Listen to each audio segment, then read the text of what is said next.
سلامونه ګرانو زده کوونکو، دا د ریاضي 12 اخري لیکچر ده او په دې لیکچر کې به تاسو اخري سفر کې چې احتمالات دا یو نوې موضوع ده دا لولئ. احتمالات څه ته وایي؟ دلته ما تعریف تاسو په تختې لیکلی یو د یو حادثې واقع کېدل راښیي په اعدادو فیصدیو. یو حادثه موږ وایو چې آیا نن به باران کېږي، نو د هغه واقع کېدل موږ ته په اعدادو ښیي. اوس دا چې څومره فیصدي لري دا موږ د وریځو او دغه ځینو عملیو په واسطه ښیو. لکه که چیرې وریځ ډېر زیات وي نو هغه احتمال زیات دی، یعنې وایي چې 80% احتمال شته چې باران وریږي. نو داسې یو واقع کېدل ښیي په اعدادو یا په فیصدیو. نو دا د احتمالاتو دنده ده. اوس احتمالاتو کې یو عنوان چې ستاسو کتاب لومړی عنوان دغه چانس ده او احتمال، دا دوه عنوانه سر په سر راغلي دي، دواړه یو بل سره تړاو یعنې یو بل ته ډېر نږدې عنوانونه دي. اول باید احتمال وپېژنو، دغه نه وروسته چانس بیا اسانه کېږي. احتمال یو حادثه وړاندوینه کوي موږ ته چې دا حادثه څه وخت واقع کېږي، څرنګه واقع کېږي. نو دا یو احتمال ښیي، یعنې موږ وایو چې آیا سبا به مکتبونه وي، هغه د احتمال موږ ته دغه مرسته کوي چې تر څو هغه موږ وښیو. اوس چانس مرسته کوي د احتمال سره. چانس موږ ته د احتمال لا ښیي. لکه زه یم خامخا، دا خامخا د دې ښودونکی ده چې یعنې احتمال لا ښیي. احتمال موږ خالي نه شو ویلی چې دا دونه احتمال لري. نو دلته ځینې کلمې دي چې هغو ته موږ چانس وایو. 50% ممکن، ناممکن. د چانس تعریف ما دلته لیکلی د احتمال ښودونکی ده. اوس دا خپله ممکن دی، احتمال ښودونکی شو که نه چې دا کار ممکن ده، یعنې دا احتمال یې موږ ته راښیي. نو چانس او احتمال دوه کوچني عنوانونه ول ستاسو کتاب کې چې دواړه یو بل سره ډېر تړاو لري، چې چانس د احتمال ښودونکی د احتمال یو حادثه وړاندوینه کوي. نو ګرانو زده کوونکو، تاسو دوه عنوانه راغلي دي په کتاب کې چې تصادفي حادثه او د تصادفي حادثې تجربه. تصادفي حادثه څه شی ده؟ هغه حادثه ده چې مخکې له مخکې قضاوت کېدی نه شي.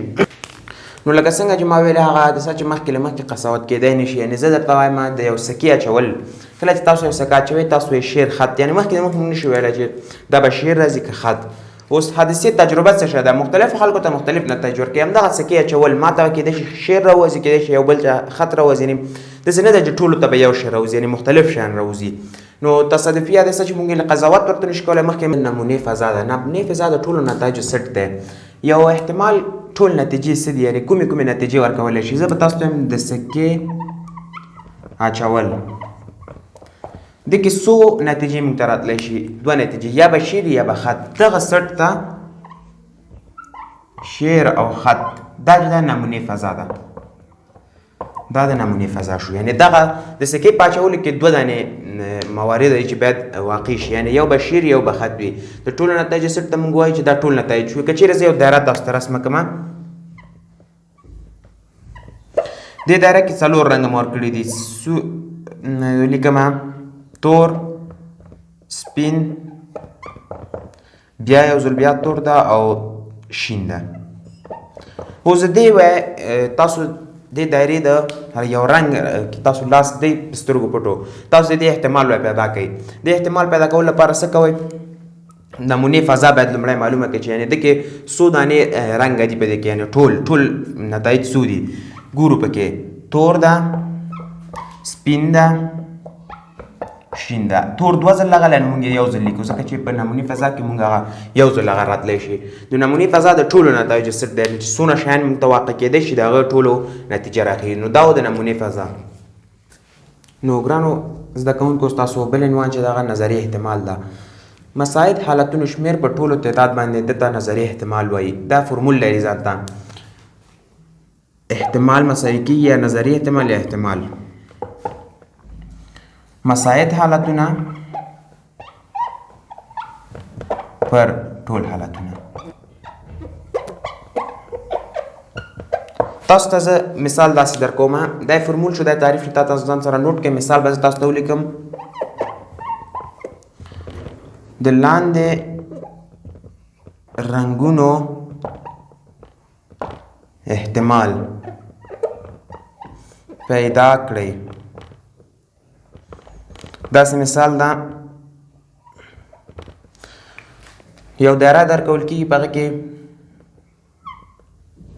لکه څنګه چې ما بل ځل رسم کړی، تور، شین، سپین. نو دا دایره کې وایي د هر رنګ احتمال پیدا کوي. راځو ګورو ټول حالتونه څو دي؟ 4 دي. او مساعد حالتونه پر هغه باندې تقسیموو هغه موږ ته احتمال راځي. اول د تور پیدا کوو، د تور احتمال، تور رنګ احتمال ګورو. تور اول ټول څو دي؟ ټول حالتونه چې دي 1 2 3 4 څلور خانې دي، یعنې څلورو نه موږ ته به لاسته راځي.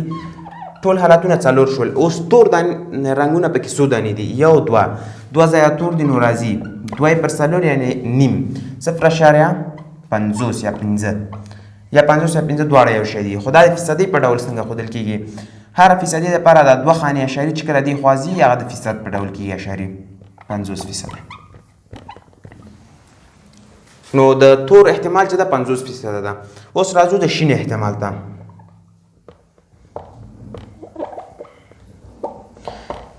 ټول حالتونه څلور دي، شین پکې یو دانه ده، یعنې 1 تقسیم 4 راځي چې کېږي 0.25.